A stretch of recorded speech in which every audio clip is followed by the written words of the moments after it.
बिस्मिल्लाहिर्रहमानिर्रहीम वलैहि सल्लि वसल्लम दाइमन अबदा अला हबीबिका खैर खल्क़ि कुल्लिहिम। अल्लाह रब्बुल इज़्ज़त का बेपाया लुत्फ़ व करम और एहसान अज़ीम है कि जिसने हमें आज की बाबरकत महफ़िल में इकट्ठे होने की तौफ़ीक़ अता फ़रमाई।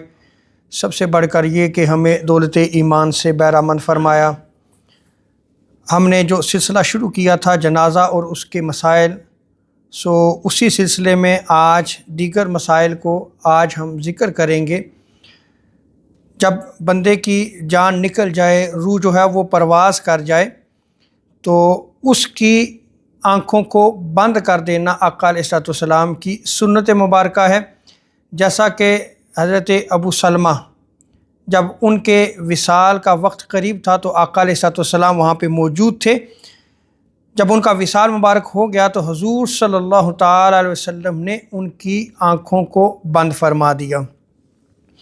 और जब आँखें बंद की जाएं तो ये हर बंदा मोमिन को दुआ याद रखनी चाहिए और ये दुआ मांगनी चाहिए कि बिस्मिल्लाह व अला मिल्लति रसूलिल्लाहि सल्लल्लाहु ताला अलैहि वसल्लम, ये कहते हुए उस बंदा मोमिन की आँखों को बंद कर देना चाहिए।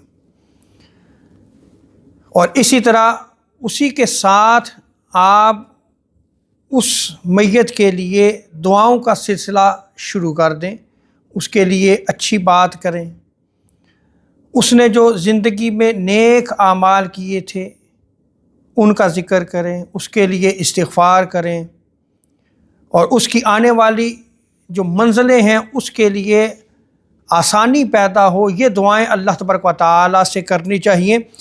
इसलिए कि उस वक्त फ़रिश्ते जो है वो उस वक्त हाज़िर होते हैं और जो लोग बातें कर रहे होते हैं उस पे वो आमीन कहते हैं। हमेशा जो है वो उस वक्त अच्छी बात जो है वो कहनी चाहिए। बिलख़ुसूस आप मैयत के लिए जो है वो अच्छी बात कहें। जो जिनके यहाँ मैयत हुई है उनको आप तसल्ली दें। और इसी तरह मैयत को बोसा देना, यह भी आका अलैहिस्सलाम की सुन्नत मुबारक है। हज़रत उम्मुल मोमिनीन हज़रत आयशा सिद्दीक़ा रज़ियल्लाहु ताला अन्हा आप बयान फरमाती हैं कि जब हज़रत उस्मान इब्न मज़ून रज़ियल्लाहु ताला अन्हु जब उनका विसाल मुबारक हुआ तो आका अलैहिस्सलाम तशरीफ़ लाए, आपने उनको बोसा दिया और आका अलैहिस्सलाम के चेहरे अनवर से आंसू जो है वो छम छम बरस रहे थे। यानी आका अलैहिस्सलाम रो रहे थे, यहाँ तक कि आका अलैहिस्सलाम के आंसू मुबारक के कतरे हज़रत उस्मान इब्न मज़ून रज़ियल्लाहु ताला अन्हु के चेहरे पर भी पड़े।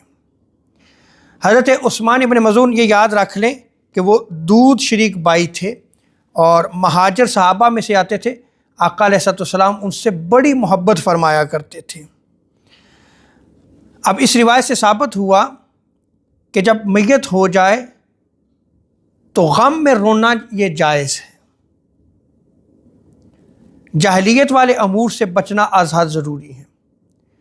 इसी तरह जब हज़रत इब्राहीम जो आका अलैहिस्सलाम के साहबज़ादा थे, जब उनका विसाल मुबारक हुआ, आका अलैहिस्सलाम को ख़बर दी गई, हुज़ूर सल्लल्लाहु अलैहि वसल्लम तशरीफ़ लाए और आका अलैहिस्सलाम की आँखों से आंसू जारी थे।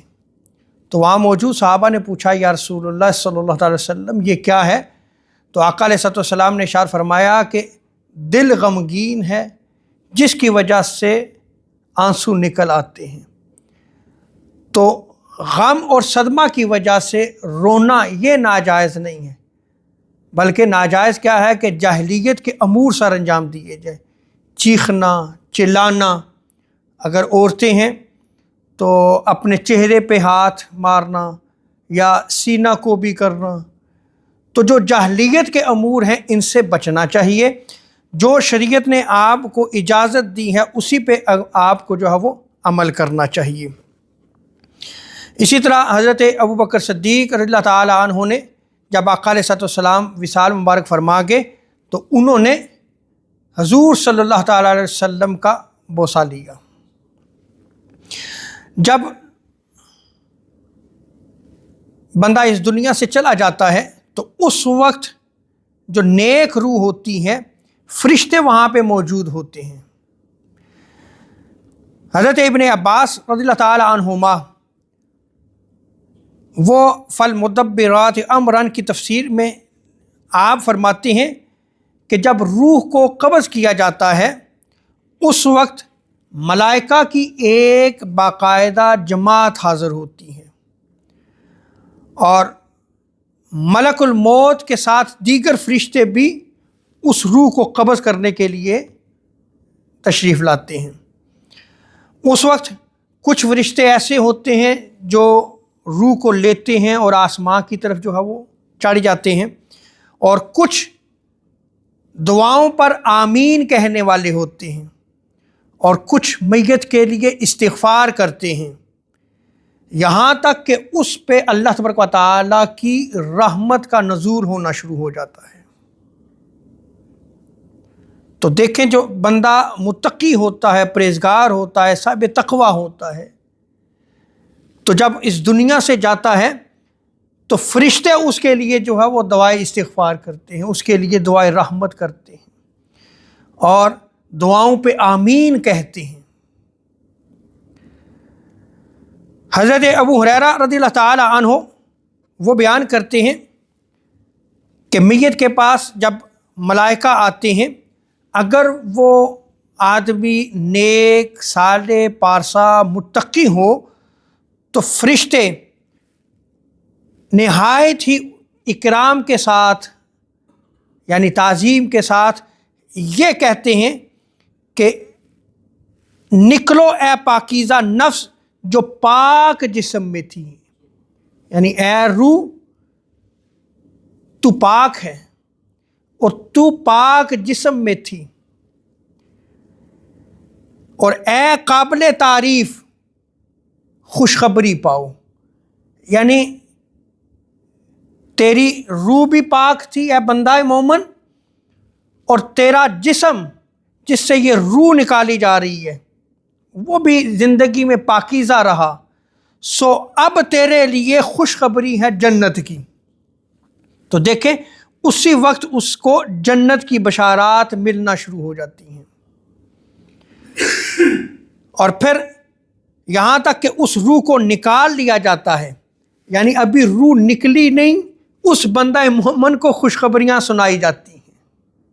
یہ انشاءاللہ سلسلہ جاری رہے گا، اس میں میں روایات کو نقل کروں گا کہ وہ خوشخبریاں اس کو کیوں سنائی جاتی ہیں، اس لیے کہ روح نکلتے وقت جو تکلیف ہوتی ہے اس میں اس کے لیے آسانی ہو جاتی ہے۔ تو بندہ مومن کی زندگی کا جب اختتام ہوتا ہے، جب روح نکلتی ہے، نیک روح ہوتی ہے، تو اس کو اس طرح نکالا جاتا ہے۔ پھر فرشتے اسے لے کے آسمان کی طرف چڑھتے ہیں، آسمان کے دروازے اس کے لیے کھول دیے جاتے ہیں، پوچھا جاتا ہے یہ کون ہے، تو ان فرشتوں کو کہا جاتا ہے کہ یہ فلان نیک شخص ہے، فرشتے مبارکباد پیش کرتے ہیں۔ اللہ اکبر۔ آسمانوں کی طرف اس روح کو لے کے جایا جاتا ہے، اور فرشتوں سے جو ہے وہ فرشتے کہتے ہیں کہ یہ نیک شخص تھا، اس کی زندگی پاکیزہ تھی، یہ متقی تھا، اور وہ ویلکم کرتے ہیں اور کہتے ہیں کہ مبارک ہو اس روح کو، پاکیزہ جان کو جو پاک جسم میں داخل تھی، اور اسے جنت کی خوشخبری ہو، اور اسے رب کی خوشنودی کی خوشخبری بھی حاصل ہو، اور اسی طرح ہر آسمان کے دروازے پر اس کے ساتھ یہی نیک مومن روح کے ساتھ یہی سلوک ہوتا ہے، اسے خوشخبری دی جاتی ہے۔ تو دیکھیں کہ روح نکلتی ہے، جب فرشتے اس کو آسمانوں کی طرف لے کے جاتے ہیں تو نکالتے ہوئے بھی اس کو خوشخبریاں دی جاتی ہیں، جب آسمان کی طرف لے کے جاتے ہیں تو ہر آسمان کے دروازے پر پھر اس کو خوشخبریاں سنائی جاتی ہیں، یہاں تک کہ اس کی روح عرش پر پہنچ جاتی ہے۔ اللہ اکبر۔ تو بندہ مومن کو چاہیے کہ رب تعالیٰ نے جو اس کو زندگی دی ہے، یہ چند روزہ زندگی ہے، یہ زندگی نیک زندگی بسر کرے، طہارت اور تقویٰ کے ساتھ زندگی بسر کرے۔ اللہ تبارک و تعالیٰ ہمیں آنے والی زندگی کی جو مشکلات ہیں اس کو سمجھنے کی بھی توفیق عطا فرمائے، اور نیک اعمال کی توفیق عطا فرمائے۔ وما علینا الا البلاغ المبین۔